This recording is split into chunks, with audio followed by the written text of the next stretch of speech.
I thought this was the perfect mint plant. Strong stems, great smell, vibrant colors. I brought it home excited to propagate it. I was wrong. I had unknowingly brought home a silent killer and put it in my grow room.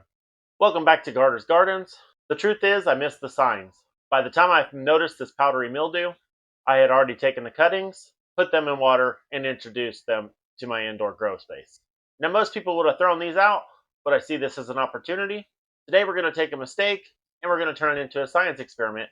I'm testing the four most popular organic remedies for powdery mildew: milk, neem oil, baking soda, and peroxide, to see which one of those can save a plant that was doomed from the start. Here's exactly what happened. I went to Walmart looking for mint to do an endless herb video on it and found a mint plant in the growing herb area in the center there. And I genuinely looked over most of them and decided this was the best looking one. They've got the plastic around the sides of it, so I couldn't really see the stems and the lower leaves and closer to the pot. But overall, from the top view, it looked pretty fantastic. Then I got home, I did my cuttings, got them put in water to start the propagation process. I'd say just before the roots started showing, I noticed that there was powdery mildew on them. That white powder isn't just dust, it's mycelium. It's a parasitic fungus that latches onto the leaves and sucks nutrition out of them. So if I can't stop it now, it's going to spread on the wind and contaminate the rest of my entire grow area. We've separated the infected cuttings from everything else, and we're splitting them into four groups: milk, neem oil, peroxide, and baking soda. We're going to test them over 7 days to see what they look like after a week of being treated with those four organic treatments. First up is the heavyweight champion of the world, neem oil. This is what most organic gardeners are going to reach for immediately in most situations. I'm using cold pressed neem oil. We're going to use a teaspoon of the cold compressed neem oil in a quart of water with about 3 drops of Castile soap and give it a good shake. If you don't use the soap in the warm water, the oil from the neem oil will actually float to the top and clog up your sprayer. Neem oil works mechanically by coating the leaves with a hydrophobic layer, boom, which is a water repelling layer. So this layer essentially will suffocate the powdery mildew and will stop the germination of the spores. It also contains this. I don't want to butcher it, plus it's easier to look it up if the word's right in front of you, which disrupts pest life cycle, but for fungus, think of it as a shield.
And in the orangest corner, of course, we have the kitchen hack, which is baking soda. So what we're going to do with the baking soda is take a teaspoon of it, mix it with a quart of water as well, and then we're going to add about 3 drops of soap Give that a good shake and put it in our spray bottle. The science behind baking soda is, of course, the pH shock. Baking soda, once you spray it on there, will create an alkaline surface that the fungus really doesn't care for because it prefers a more neutral environment. By spraying the top and bottom of the leaves, we create this alkaline environment that the fungus finds uninhabitable. And the salts also pull moisture out of the spores, which dehydrates them. But be careful because the salts can also burn plants just as quickly as it can burn the fungus. And in the nuclear bomb corner, of course, we have hydrogen peroxide. So hydrogen peroxide is the contact killer. So peroxide works through oxidization. When it touches the fungus, it releases oxygen atoms that chemically burn through the fungal cell walls instantly, and it's going to sizzle on contact. And the only real downside is the second it dries, it is no longer effective.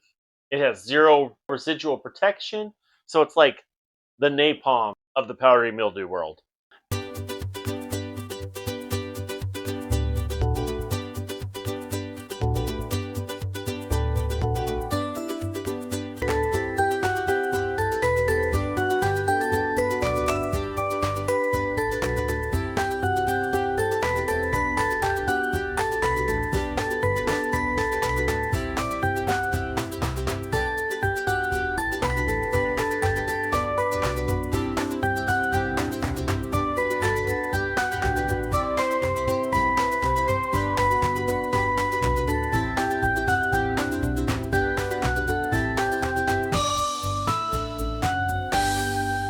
And in the white corner, of course, we've got milk. Not present just yet. This is the one I'm most excited about, and I actually just put together the science of it yesterday for why this could work better than anything else. So we'll be using relatively 40% milk to 60% water. I'll do more math for that whenever we're actually setting it up to actually apply it. This one isn't actually magic, it's actually science and biology. Milk is full of proteins and sugars that actually feed lactic acid bacteria, which is one of my go-to mixes for in the garden, especially out in the main garden. When it comes down to breaking down new organic material, you want to give it a quick little boost. Go out there and spray it down with some lactic acid bacteria, and it'll do the work for you. When we spray this, those beneficial bacteria are going to reproduce like wildfire. They're going to outcompete the powdery mildew for food and space. They're also going to create an acidic environment that the powdery mildew is really not going to enjoy. We're going to essentially put bad biology up against good biology and see who wins the ultimate showdown. Now, these mixes are important, but the application is far more important. If I just spray the tops, I lose. The powdery mildew is going to try to hide underneath the leaves and along the stem, everywhere that I'm not reaching unless I really get in there. Neem, I'm going to coat it until it shines. Baking soda is going to be a light mist. I don't want salt buildup. Peroxide, we're soaking it to get that instant reaction. And milk, we're going to drench it. I want that bacteria everywhere. All right, so 3-day update. So we got baking soda first. So far, I've looked at most of the plant. And besides a few of these little black spots that I'm not really sure what they are, and then there's a dead leaf. Oh, that one's toast. But a dead leaf under there. I haven't really noticed anything, but I do have a brand new shoot right here. It wasn't there the other day. That's the leaf. We still have a few other burnt dead leaves underneath. I don't know if that's from the baking soda itself or not. I'm going to look into that a little bit further. So far, there's not really any signs of new powdery mildew anywhere. That's pretty cool.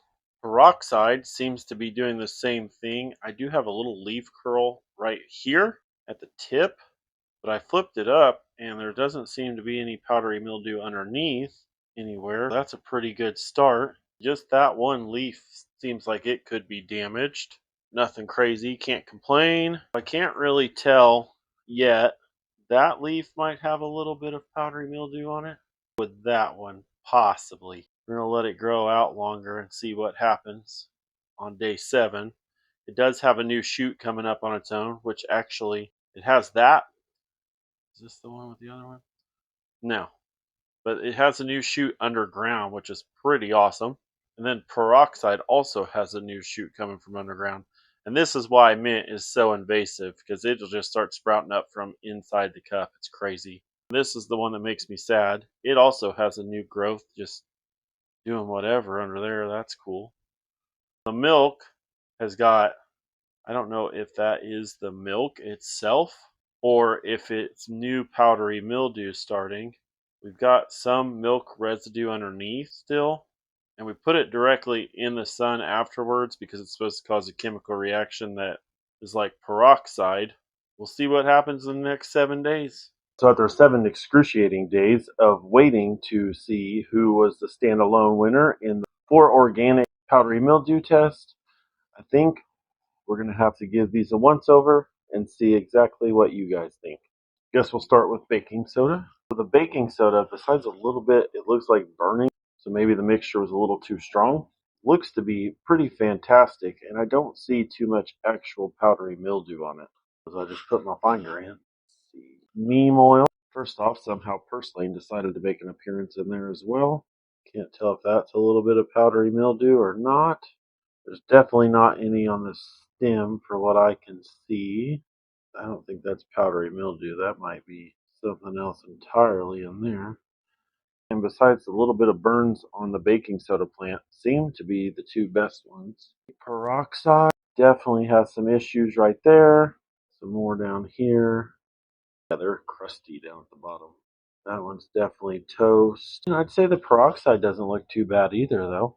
Seems to be completely powdery mildew free at the moment. And the milk. So besides the plants getting super heavy and breaking this, so we're probably going to have to clip it. Looks like that could be powdery mildew right there. Oh, it's definitely got powdery mildew. Just dropped it all over the table. There's powdery mildew. Looks like there's some underneath the leaf. Oh, money shot. There's definitely powdery mildew still on the milk plant. But compare that to the control plant, which is just changing the watering and putting it in front of the fan just like all the other ones. I just gotta say, I didn't put anything on that one, and it's obviously getting crispy. There's powdery mildew all over that leaf to the point it's curling it and trying to kill it. Big old patch of powdery mildew underneath of this leaf right there. It's just freaking coated in it. So just putting a fan on it and cutting back on watering and watering from underneath is not going to fix powdery mildew. But I wanted to see how those plants looked compared to this one. And honestly, it seems like the milk ended up being the worst one. I would say neem oil looks to be which is the garden go-to. It's neck and neck with the baking soda. The baking soda has more damaged leaves, but the neem oil doesn't have as many damaged leaves, and I don't see any powdery mildew. I would say all of them work to an extent. Peroxide seems pretty decent, besides it burnt some of the leaves. Yeah, I was really expecting the milk to do better. I think the next test we're going to do is lactic acid bacteria, because that's the main reason why milk should work. Baking soda, of course, neem oil, peroxide. Something I do have to point out that's kind of cool, though, and why mint's so invasive, that's a whole nother stem putting on roots underneath the ground. That's crazy. I think I had another one. And the peroxide's doing the same thing. And in the neem oil, it's finally starting to come out, and it's the one that's popping out right there. So results are mixed, but I would say definitely baking soda, neem oil, and peroxide. But the key to this is actually spraying the plant down with peroxide first, then using the baking soda on week 2, and then putting neem oil. Because what you'll find is that almost everyone will suggest that you mix it up, because powdery mildew can actually get used to one if that's all you do consistently. If you put these 3 in order, and then honestly at the end of it just spray everything down with milk and bright sunlight, then your lactic acid bacteria get in the soil and it will boost your plant growth overall. If I were to do this again, which I think I'm going to do it with the control plant, we're going to hit it with peroxide, then baking soda, then neem oil, then milk, and see what that plant looks like after a month. And if you want to see more synthetic free content, go ahead and hit that subscribe button, and we'll see you in the next one.